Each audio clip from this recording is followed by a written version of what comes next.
Greetings, loved ones. Today we're going to talk about when parents ignore grown children, and this is our last episode on elderly abuse. In our next episode, we're going to start a new theme. So help us get these messages out. Please subscribe to our channel, follow us on Facebook, Instagram, and Twitter. Hit that like button, hit that notification bell, and please share these messages with others, because you never know, you may save a life. So let's talk about when parents ignore their grown children. We're often raised to think that it's our parents' job to look after us even as we grow older. So parents walking away from an adult child can feel like a violation of the natural order of things. Parents who ignore their children or choose not to make contact can provoke a lot of difficult feelings. If you're an adult child in this type of situation, your emotions, well, they just may be all over the place. Estranged children can feel hurt, isolated, guilty, insecure, sad, worried, angry, anxious, and forgotten. So here's some tips that can help. Number one, don't be ashamed. Remember that family estrangement is surprisingly common. It doesn't mean that you're not worth loving or that you're not capable of having loving relationships, so try not to take it personally. Your parents may have experienced trauma in their own lives, and that affects the way they treat you. Number two, talk to others. If a parent suddenly stops communicating with you without giving any explanation, consider talking to other people such as relatives or caregivers to determine a reason. For example, it's possible that your parent is experiencing early signs of dementia. Number three, get support. Even when you're an adult, strained relationships with your parents, they can hurt. So don't hesitate to seek counseling if you feel overwhelmed. Also, tell other people close to you how you feel.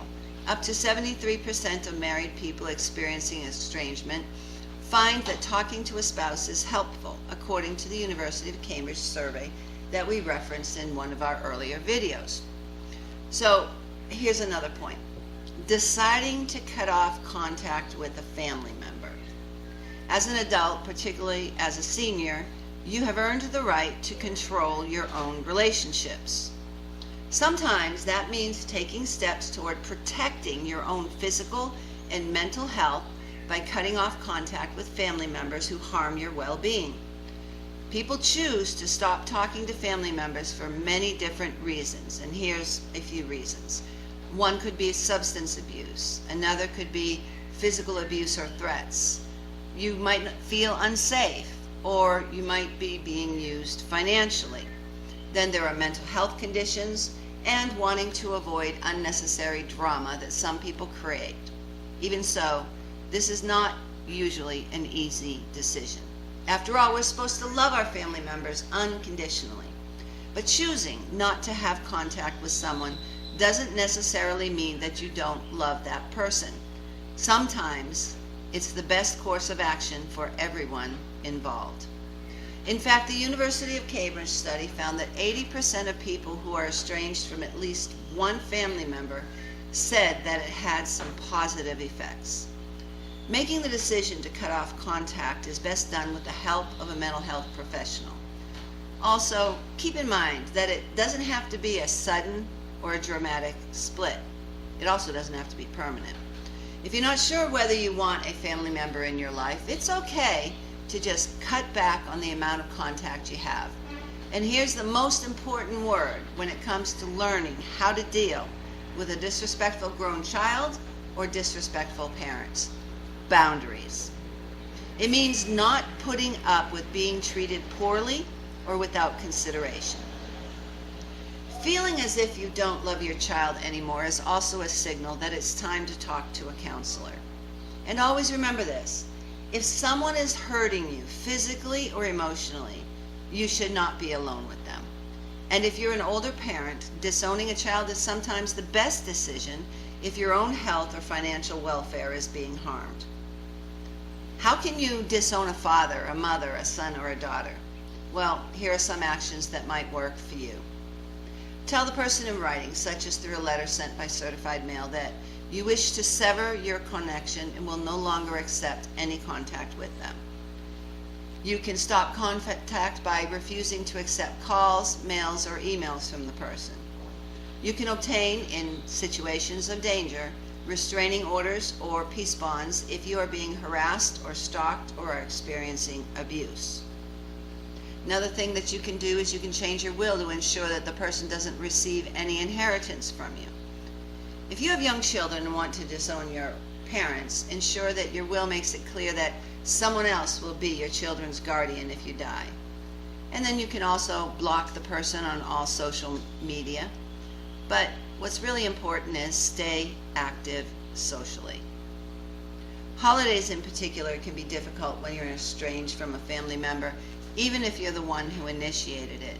Creating a family of choice composed of friends and other relatives, that can give you opportunities to feel the close connections that you need. And be open and honest with other family members. It's common to want to cut ties with one family member while staying in contact with others, but that can sometimes feel awkward for the rest of the family, so keep the lines of communication open. You deserve healthy relationships. Family problems are stressful, whether you're feeling ignored or struggling with estranged relationships, but looking after your own well-being and seeking help when needed, that can help you overcome or just cope better with these common challenges. According to the WHO, 1 in 6 seniors above 60 years of age will experience abuse. The question is not if you will encounter a victim of violence. The question before God is, what will you do when you do encounter them? You could be the person who saves a life. You are called. We are all called to be champions for justice. And those who suffer violence, they need to know that those who love them and those who don't even know them will step out and reach out to help them before it's too late. If you are a victim of violence, I want you to listen to me. You are valued. You are loved.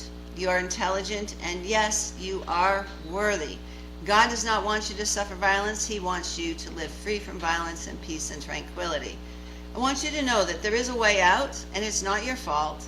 Abuse is not love, and most of all, I want you to know that you are not alone. If you're a victim of violence, please reach out to somebody today. If you find yourself in a dangerous situation, call 911 for help. And if you know of a senior suffering violence, please tell the authorities. This is our last episode on elderly abuse. Our next episode will begin a new series on trauma. Until then, God bless you.